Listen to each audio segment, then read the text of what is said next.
guys, welcome back. Math 7195, Unit 1, Video 4. Probably a short one today. We're just going to discuss some abuses of statistics.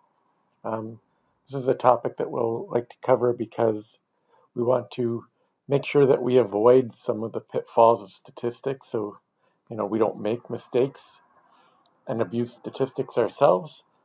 And we also want to sort of learn about these things so that we can avoid being fooled by statistics. That's probably the most important part of this,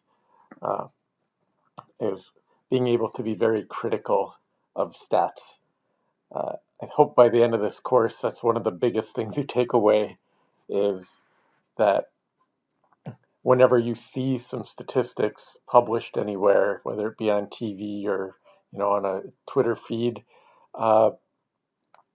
newspaper, etc., that you're very critical, that you're asking yourselves, are these, valid results? Are they presenting me with good data? So I'm just going to run through a few examples here of, abuses of statistics. Our hope is that most of the time when statistics are abused, it's due to carelessness or ignorance.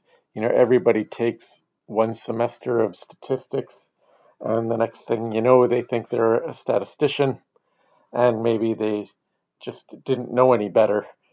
And other times, people are trying to deceive us, in advertising and such, in politics. There are, reasons to try to fool people. So I made a little list here of some, ways statistics can be abused, and I thought we'd just kind of run through some various examples of each. We'll just sort of take them one by one. There are others, this list is not exhaustive. I just was, thinking of some of the top ones basically off the top of my head. And I tried to come up with little examples. Some of them are kind of fun, maybe exaggerated a bit just to make their point. Well, more oftentimes the abuses are more subtle than some of these. But the biggest one that we'll talk about is, obviously bad samples. If you don't have good data, you don't have good statistics. And good data needs to be collected in such a way that it isn't, biased. But the bigger fault of most data sets, I find, is that the data sets themselves are not large enough, or people will mine things from existing studies where what they're trying to discover wasn't what the initial study was for in the first place. So there are lots of ways that sampling can go wrong. But basically, if they're too small and don't represent the population that you're studying, that's really the biggest problem. So whenever you see some sort of study somewhere, the first thing you should ask yourself is, what's the sample size? And how did they get this data? Because the answer to that often will lead you to, this study isn't very good. Even things that are published in very reputable sources often are based on relatively small samples. And the goal of those sorts of studies are to get people to try to reproduce them, continue the research. But oftentimes, there'll be a new article in the, that will be published in some medical journal that they found that, drinking lots of coffee reduces your, chance of kidney failure. And then some, media outlet will catch wind of this and start saying it all over the place, and then another one will grab it and it will, essentially go viral, when it was just something that they may have noticed while doing some other study. And it sounds like it's all official because it came from some reputable source initially, even though that was not necessarily the goal of the study.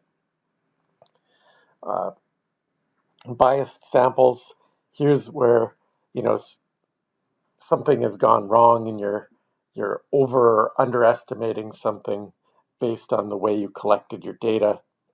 What percentage of BCIT engineering students what percentage of BCIT students are female? And then I look around our class, which is a little hard to do these days, but I probably wouldn't see a lot of females, and that would maybe underestimate the actual percentage of female students at BCIT. Other biases come from things like self-selected surveys, where you see this on the news all the time. They'll give you a little story about, oh, the mayor of Vancouver wants to build more bike lanes, and then they ask people, well, what do the viewers of their news show think about this? And then people go online and they vote. And then at the end of the news story, or at the end of the show, they'll come back and they'll say, "Oh, here are the results of our poll. What people think about bike lanes." And really, those surveys tend to be really poor, because the only people that are going to respond are people that really cared about the issue, which doesn't then necessarily include a lot of the less passionate people, and you don't necessarily get the view of the population. Even if you do get a lot of responses, they may not be good responses. Sometimes your samples are just flawed in some way. Here's a headline: students die at an early age. Now, if we look at some data that shows occupation and the average age at which the person dies, we'd probably see that loggers die when they're 61, and teachers die when they're 83, and fishermen die when they're 70. But students die at an average age of 20. So if we looked at the data and we go, oh, geez, look, students, they die when they're 20, so they're more dangerous than a logger or a fisherman.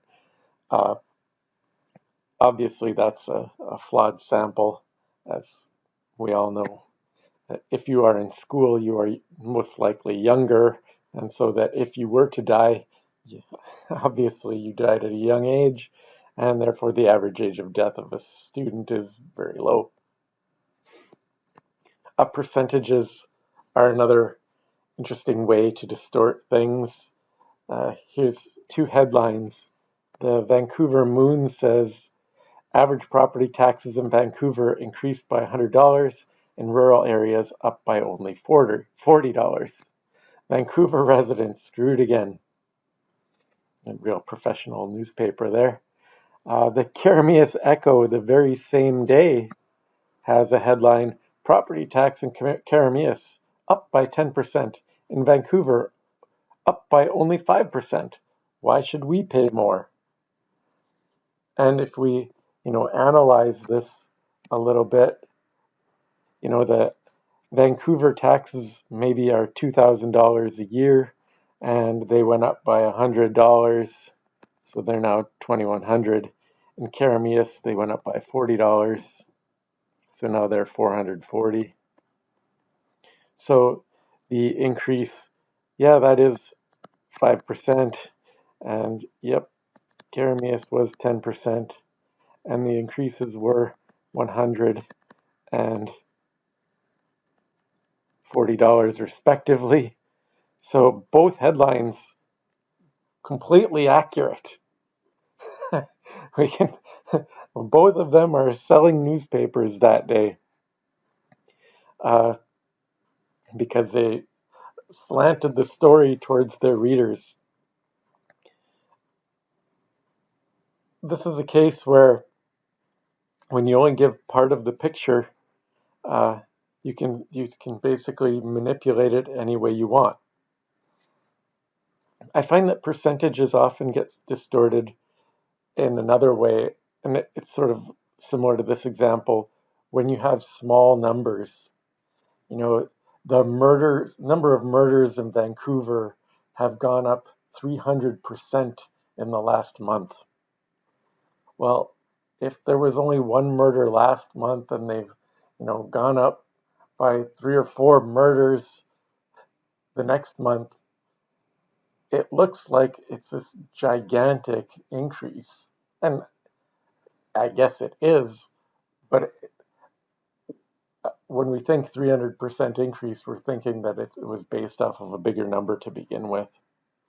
So that percentage, although I generally believe in percentage, when you're talking about small numbers, that's a time where maybe it isn't a fair way to do comparisons. Partial pictures is another one. Doing different examples. I saw this in a car ad recently. 90% of our cars sold in the last 10 years are still on the road. And they're trying to tell me that, that means our cars are good. Now, this is maybe a fair claim for a certain type of car that's been around for a long time and it's had a, large production run from year to year, and every year the production is roughly the same. But when you have a large interval like 10 years, you can be pretty deceptive. I'm thinking if Tesla made this claim, it wouldn't be very useful. 10 years ago they made one car. 9 years ago they made 50 cars. 5 years ago they made 1,000 cars. Last year they made 50,000 cars. So certainly all of their cars, 90% of their cars are still on the road. In fact, 90% of them were built last year.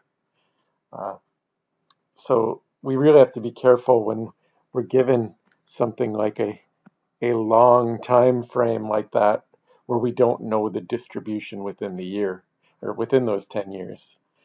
Something like, a Toyota Camry or something, they probably sell roughly the same number every year during that 10-year period. And then this seems like a pretty fair way to judge them. But you can see how it might not be fair. Deliberate distortions, basically just lying. Have you ever watched a football game, and during the football games, they always have truck commercials? And during those truck commercials, every single truck is the number one truck. Ford truck, number one truck in Canada. Chevy truck, toughest truck in Canada. Toyota truck, best towing capacity and best truck in Canada. Everybody's the number one truck. They tend to not base it off of any data. There's no way they could all be the number one at everything. But they're in their ads, they are. Sometimes when you're collecting data, it's based off of questions. And then if you have questions, obviously you can introduce bias just by the wording. When I get phone calls, those random weird phone numbers, I've started answering them because a lot of times they are polling places interested in my views on, how the government is spending money or who I'm going to vote for, etc. And I'm kind of interested in what their questions are like. Normally, I don't like ever answering the phone, but out of in the interest of research, sometimes I answer these things. And oftentimes these polls are done by these independent companies, so they have well-known, established reputations of being fair, but oftentimes people hire them and give them the list of questions to ask. So don't just assume that because Ipsos Reid did did a poll, that it's a good poll, because we don't know how the questions were worded. Oftentimes somebody paid them to do the poll. So we have to, watch, even when it is something reputable. because the wording of the questions can have a big influence. Do you contribute to charity every month versus how often do you contribute to charity? They seem pretty much the same thing at first glance, but the first one makes the assumption that you should be giving to charity every month, and maybe you don't. The second one is more open-ended, and then you're less likely to be dishonest, perhaps, because you don't think that the person asking you is judging you. That's another thing, is that sometimes the person who's making if it's a phone call, can influence you. If they have a nice voice or a friendly voice, you might try to please them. Or if they have kind of a, confrontational attitude, you might, give them, that attitude back. Some more, obvious loaded type questions. Do you support the development of atomic weapons that could kill millions of innocent people? Yes. I mean, who would answer yes to that? Versus something like, do you support the development of atomic weapons? Like, you could just end it there, and you might get a fairer response. There would at least be some people that say, yeah, I support the development of weapons because they protect us, or I support them because there are other innovations that come from atomic weapons, like atomic power, or there at least is the option for somebody to say yes. Whereas as soon as you introduce killing millions of innocent people, I think you turn everyone off to that. Here's a sort of fun one. Would you say that traffic contributes more or less to pollution than industry? Versus, would you say that industry contributes more or less to pollution than traffic? They're pretty much the same thing, just in a different order, but they're kind of long. I find that when I'm listening to a professor talk, for example, I'm not really paying attention. I'm zoned out half the time. And if they suddenly called on me, the last word I heard was the word traffic. So if you asked me the second question, I'd be more likely to answer traffic, because that's the only thing I could recall from the question. And then the first version, I might have said industry. Or maybe you're the type of person that goes the other way. Maybe you pay attention for a while and then you tune out. So then you might pick the first one over the second one. These questions are completely terrible because I don't even know how you answer them. Is the answer yes, no? Like, what are they expecting us to say here? Or are they expecting us to say, hey, traffic versus industry? And it says more or less. So I guess the best answer here is probably something like yes. uh, the only time you'd say no is if you thought there was an exact tie between the two. Uh, Lawyers use this trick where they ask these very long questions, often with two parts, and they try to trick the person testifying by having a long question that has basically two pieces, and then at the end of it, they'll force the respondent to say yes or no. Answer yes or no. But in their question, part of the question they would have said yes to, and part of the question they would have said no to. And so it puts that person in a really tight spot to have to pick one or the other. You could, make an exaggeration. Did you have eggs for breakfast, and did you commit the murder? And, yes, I did have eggs for breakfast, and no, I didn't commit the murder. But so I guess, especially if you put the word or in there, then they'd have to say yes because part of it was true. But when you read back through the transcript, it would look, it would read funny, like the long question with yes at the end of it when forced to answer yes or no, where you don't get the tone anymore. One of my favorite abuses of statistics are bad graphs. People love making their graphs these days. I had you guys make some pie charts and bar charts in your recent lab. Oftentimes we can use these sorts of things to distort the data. Here's one.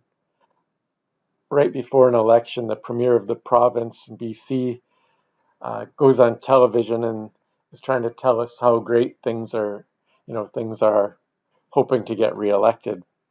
So they put this slide up on the screen. So, provincial personal income taxes. If you make $45,000 a year, here's how much tax you pay compared to what a 45,000 income person would pay, say, in Quebec. And if you look at this graph, you go, whoa, we're doing great. We're doing better than all these other provinces. So I guess I should continue to vote for whatever party this, premier is. It looks like, we're paying what? Quebec is paying like 6 or 7 times the amount of tax that we are if they earn 45,000. The interesting part of this graph is that there was no y-axis. So we have no idea, what the difference is between these two bars. But we know that BC is the lowest in Canada. It turns out that the difference between these is really low. I think it was less than $100. But they manipulated the y-axis there by having it not start at 0 to make it look like, Quebec is paying so much more and BC is doing so much better than everyone else. It's weird how they even sort of arranged this to make it look like it's trending up. Taxes are trending up, but not for us. Find that interesting. I also find that it interesting that they probably picked 45,000 as it made the nicest graph. They could have done the graph for 50,000, maybe BC wasn't the lowest, and the graph for 70,000 similarly. So they just kept looking at different incomes until they found one that made the best graph. This is real, like this actually happened. So it's fun to find these things out in the world. Here's a textbook version of that same thing. Your guidance counselor saying, if you get your high school diploma, you'll make that much money, but if you get your bachelor's degree, you make this much money, and it looks like it's about 5 times more money on the scale here.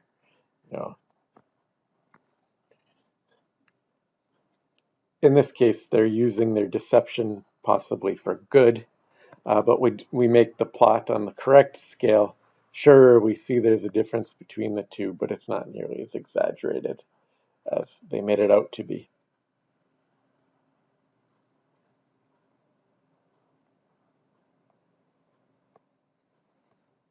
I love pictographs. They're real popular these days.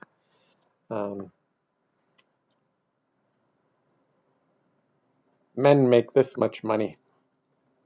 Women make this much money. It's not fair.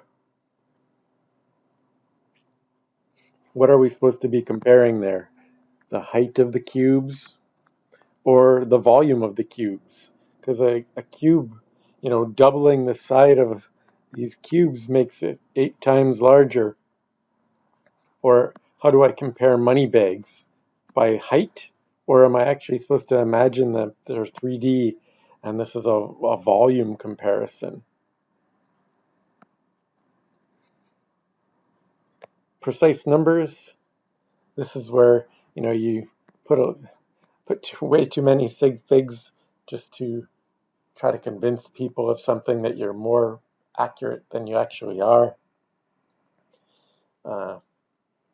I can get away with this sort of thing if I'm in a social setting, go out for dinner, and some topic comes up and it's at all math related. If I spit out a number, people will believe it because I'm the math guy at the table. It's something similar to adding too much precision here.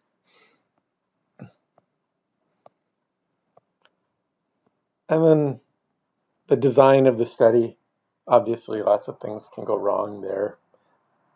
How the data is collected. Ideally, we don't just have some data and then study it. We conduct some sort of experiment where we try to control the variables. That gives you much better results than just studying existing data that's available to us, perhaps, although it's way more expensive, which is why oftentimes we do these observational studies. But people will often believe them because the data came from Harvard. Harvard was studying something, and then somebody gets a hold of their data and finds something in the data, and then will report that they've found something new based on a Harvard study, and it then carries a whole lot of weight, even though it wasn't the intent of the study to begin with. So designing experiments is a critical thing whenever we're collecting data. Some things that go wrong, we have things like placebo effects, where if I think that I'm being treated, I often do better. You say I'm in a study and you give me a pill and I start feeling better just because I was given a pill and the pill was made of sugar. It's amazing how much that is true, that when you start dealing with people in particularly. Hawthorne effect is just being part of a study, you just start to behave differently. If I'm in a study to lose weight and I know that I'm in a study to lose weight, well, I try way harder to lose weight than I might have if I weren't being studied for weight loss.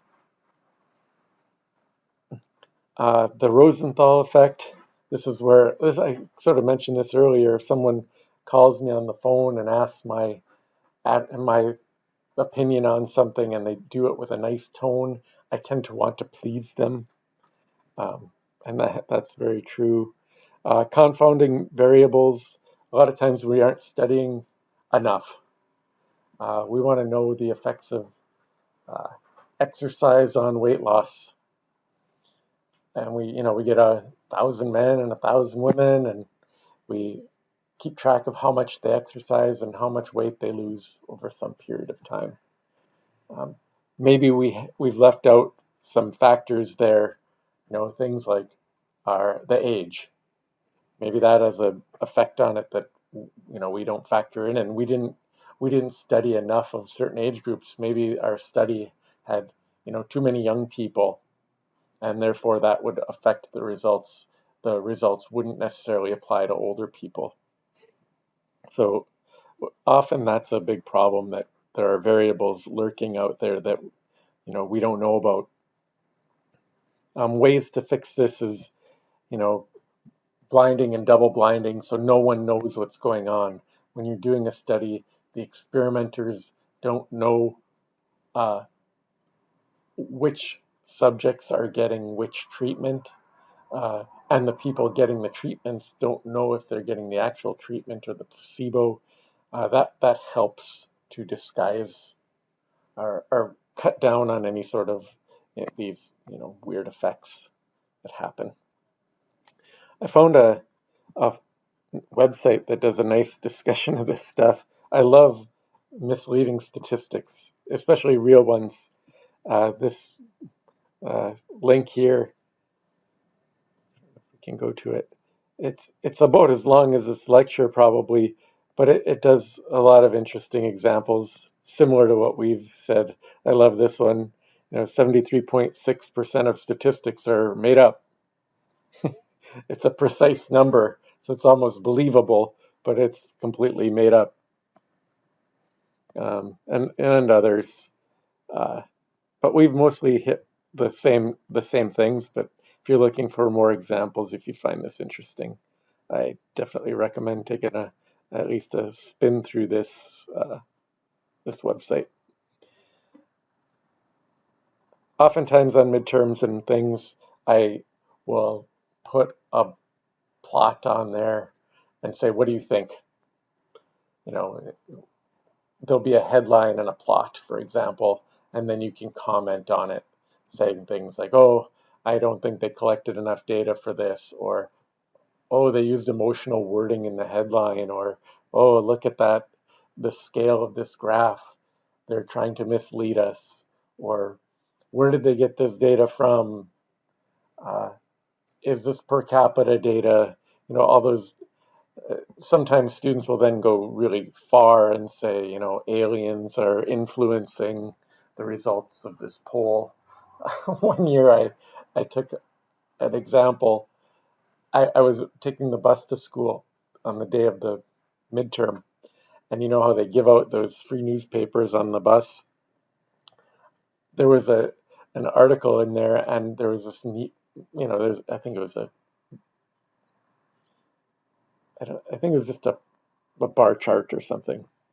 Well, I cut out a section of this article and I put it into their test that day and asked them to comment. Find something wrong with this.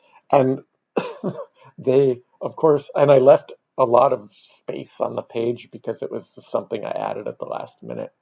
So what I didn't do is really spend much time looking at the article at all myself. And it turns out that the thing was really good.